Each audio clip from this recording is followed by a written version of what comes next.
दर्पण न्यूजच्या वर्धापन दिनात हार्दिक शुभेच्छा।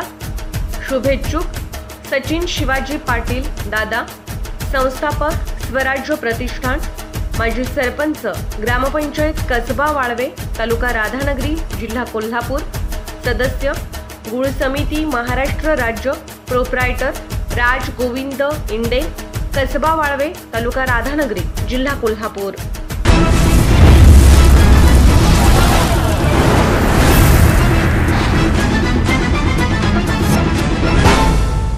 राधानगरी तालुक्यातील दुर्गम माणवाड येथील डेंग्यूची साथ आटोक्यात आणण्यासाठी राशिवडे येथील ग्रामपंचायतीच्या धूर फवारणी मशीनच्या साहाय्याने गुरव गल्लीतील प्रत्येक घराघरामध्ये आजपासून धूर फवारणी सुरू करण्यात आली आहे, अशी माहिती राधानगरी तालुका वैद्यकीय अधिकारी डॉक्टर आर शेटे यांनी दूरध्वनीवरून पत्रकारांशी बोलताना दिली।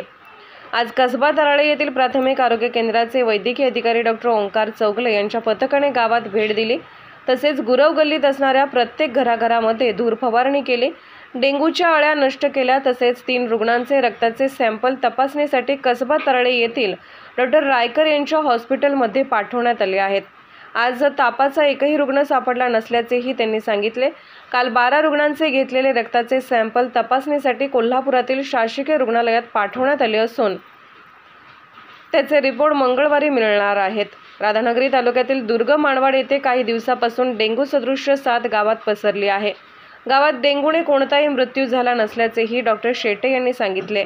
ते म्हणाले की दुर्गम माणवाड हे पर्यटन स्थळ असून येथे विठलाई देवीचे देवस्थान असून येथे महाराष्ट्र कर्नाटकमधून भाविक मोठ्या प्रमाणात देवीला येतात। येणारे भाविक हे देवीला नारळ फोडतात, त्याच्या कवट्या मंदिराच्या सभोवताली पडलेल्या असतात।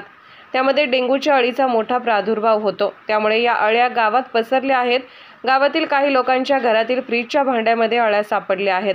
गावात आरोग्य केंद्राच्या वतीने सर्वे केला आहे। आतापर्यंत 12 जणांचे रक्ताचे सॅम्पल तपासणीसाठी पाठवले आहेत।